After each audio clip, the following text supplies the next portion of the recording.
How are you doing? Doing all right. Hey, so we're here at the Old Joliet Prison. Very cool vibe going on.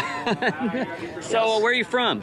I am from Joliet. Okay. And this is my personal preservation project, along with you. This is your. So, what's your name? Quinn Adamowski. I'm the board chair for the Joliet Area Historical Museum, which operates the site, oversees it, and I also am the chair for the Illinois Route 66 Scenic Byway.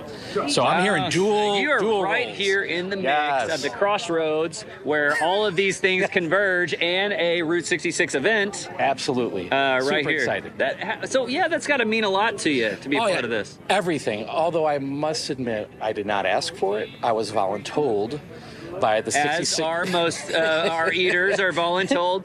Yeah, the Scenic Byway Board, as I chair the board, they're like, you have to do this. Yeah. And I was like, okay, I'll do it. I'll do it. Now, are you on a team or? I am on a team. Okay. So I just learned the other day that we could have a team. Yeah. And so I work for a statewide historic preservation nonprofit, Landmarks Illinois. Very cool. So yeah, my whole life is old stuff, history, cool stuff. What a perfect fit. I know. Yes. Here. I mean, this is absolutely incredible. 100%. Right on Route 66. All of it. Yep. This iconic prison. Why don't you give us a little bit of a history lesson? Now, this place opened in the mid-1850s, correct? Technically it opened in 1858. First prisoners came up in 1857 from Alton, Illinois. Yeah, because it had to be built. Yeah. So they came here, 53 prisoners came up, and they created stockades, and they built the walls around themselves over time. This is second state penitentiary in Illinois. Yeah. And max capacity at one time was 1,900, which is completely insane. For that time period. It's absolutely And you look insane. so all the stone. Yeah, all quarried across the street. So that's one of the reasons why they picked the site. They had a natural element. Yeah, they had a natural element in limestone. There's aquifers or artesian wells that run all through here, so they had access to water. And most importantly at the time, you couldn't dig your way out of here. So it was a fortress, and when you look at it, it is. It's a castle, and it spells, it screams power. It's scary. Yeah, absolutely. I'd weep if I was being walked into this prison. That was the point, right? And unfortunately, that's how they thought that prisons needed to operate, is through fear. Yeah. And the power of the state. I mean, the warden lived here on the second floor, all the way up to the 1970s. So. It definitely has that feeling, and it feels like a prison for sure. Yes. Just walking up to it. I mean, but okay. So let's talk about through the years.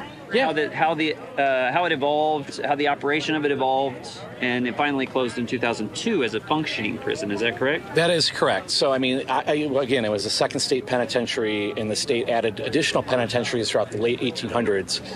But it was considered a model prison for its time because of some of the activities led by some of the wardens. Okay. And then in the early 1900s, there was discussion already about closure because of the conditions that were present. So then the state built Stateville, which is about 5 miles away, in 1925. Okay. And they still never closed it, and they still never closed it, and they still never closed it. And then eventually, in the late 90s, early 2000s, they decided to close it in 2002. And then it sat here, and Prison Break was filmed here in 2003-04. And then the state was still maintaining it, and then the recession hit, and boom, abandonment. And then people came in, there was vandalism, graffiti, the whole 9 yards. And there was a massive advocacy campaign in 2017 led by the museum to gain access to this. And to say, hey, look, just give us a chance to get in there, see what's going on. Yeah. And so we can interpret the site. And the city, to their credit, worked with the state in 2017, signed the lease. And since 2018, we've been in there, doing rehab work, stabilization work, and most importantly, interpreting the site. That's incredible. So what's going on right now as far as preservation and tourism when it comes to the Old Joliet Prison? Yeah, so we've recently completed about $7.5 million worth of work. Right here, we stabilized the administration building, which has had 3 collapses. Oh my gosh. And then we stabilized the roofs for the cell blocks. We stabilized and repaired, completely restored the roof of the old chapel. And so there's more projects coming online that we're looking at. We have a little bit more funding to work with. But really, the whole point here is to make it stable so that people from all around the world, and that's what we're seeing, can come here and look through it and have the opportunity. It's such an icon. It's an attraction, right? And so I was talking to the young lady inside, and this is a 16-acre property. Inside the walls of 16 acres. That's a massive project. Yes. No one person can do this. No. So, No. I mean, it has to take a massive effort from a historical preservation side. Oh, absolutely. I mean, before I worked for Landmarks Illinois, I worked here in education. I was on the museum board, and we asked our building trades partners, like, will you come in for free and help stabilize this place? And they did.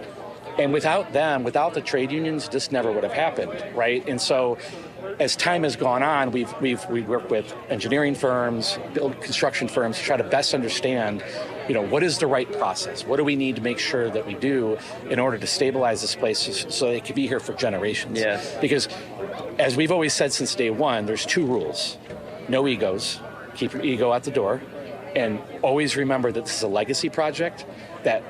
This will be going on for decades and decades, well after we're gone. This has to be one of the biggest preservation efforts I've witnessed, just as far as a structural piece. I don't know anything. I mean, is there anything that comes close to this? I can only speak for the state of Illinois. I mean, we have some wonderful preservation projects in Illinois, some very, very, very large buildings that have been adaptively reused.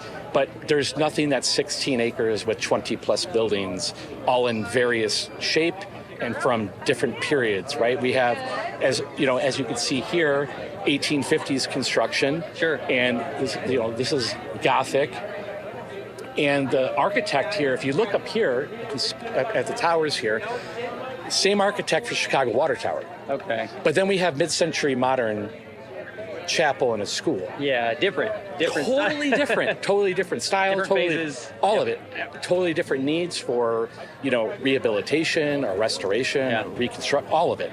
So it's been an extremely cool experience being part of this. Fascinated. I mean, I think I can sit and talk to you all day, but no, I mean, we love talking about this place because it when you think about the field of preservation around old buildings, storytelling, really, and especially when we're talking about inclusive preservation and really trying to understand how people have interacted with place, this has it all.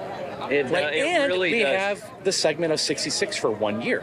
And it just tells the American story from the 1800s on with Route 66. It just encapsulates so much. And so now, are there active tours going on? I mean, all the time. So people can come and really experience Joliet and the Joliet Prison by coming here. I don't know if everybody knows that. They might say, "Wow, there's a lot of folks who, when we first got access to this place, we couldn't let people in, but people kept just showing up. And we're like, look, we kept telling everybody, look, this is really a thing. People want to come here. And so we have thousands of visitors that come in here every year. There's guided tours, there's self-guided tours. The majority of people come in and do self-guided tours. We have interpretive signage there. That's cool. That tells really the cool. story.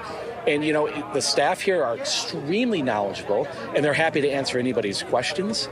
And, it's a great place to tell the story of America through a different lens, right? And, of course, really there's the Blues Brothers angle, there's the social justice angle, there's the Route 66 angle.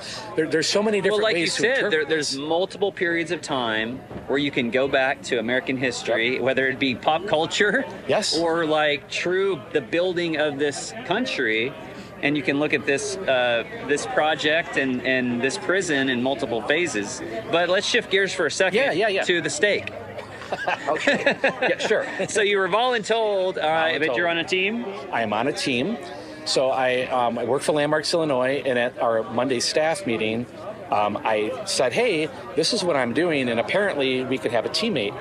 So my colleague Lauren, who's our marketing manager, she immediately is like, I can house a 35-ounce steak. I'm like, you're it. You got to come. Okay. We're going to turn this into a real statewide, event. So I'm excited to have her here, and we're fully confident that we'll get through all 72 ounces and all the sides. Okay. Well, one more question. having an icon like the Big Texan come here to Joliet and kind of combine these worlds, what does it mean to you to have an event like this on Route 66, 100th year in this historic area?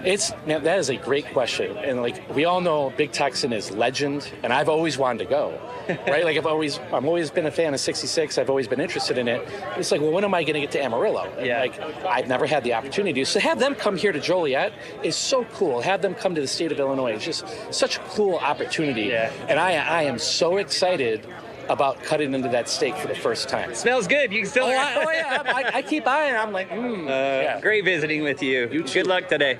Thank you. I really appreciate it.